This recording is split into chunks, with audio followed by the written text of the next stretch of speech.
Bwana Yesu asifiwe sana na wasalamia katika jina la Yesu. Hamjambo. Nataka kuzungumza kuhusu kupewa nguvu asubuhi ya leo. Vile Yesu alivyowaambia mitume ya kwamba wangoje Yerusalemu wapokee nguvu mpya. Kuna kitu ambacho hauwezi bila kufanya nguvu, bila kuwa na nguvu, Kuna kitu hauwezi, kuna mambo hauwezi, kuna hali hauwezi.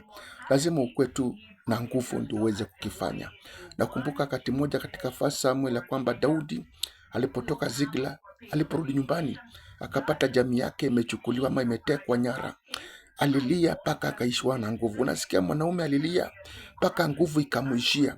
Lakini Bible alisema kwamba but David found strength in the Lord is God.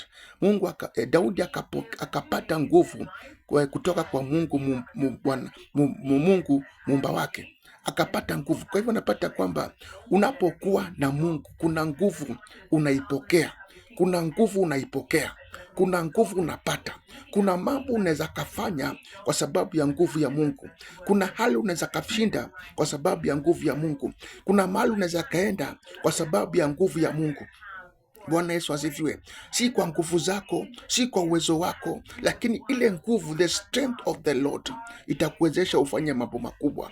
Hata ukisoma katika Luke chapter 22 verse 43, unapata kwamba Yesu mwenyewe alipokuwa kule Bethsaida akiomba, aliishiwa nguvu alipokuwa kitafakari ya kwamba imefika wakati wa kifo chake, mauti inakuja. Bible inasema kwamba aliomba, jasho ikakuwa kama tone la damu.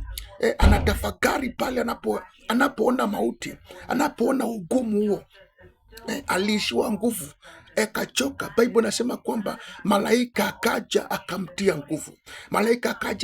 nguvu.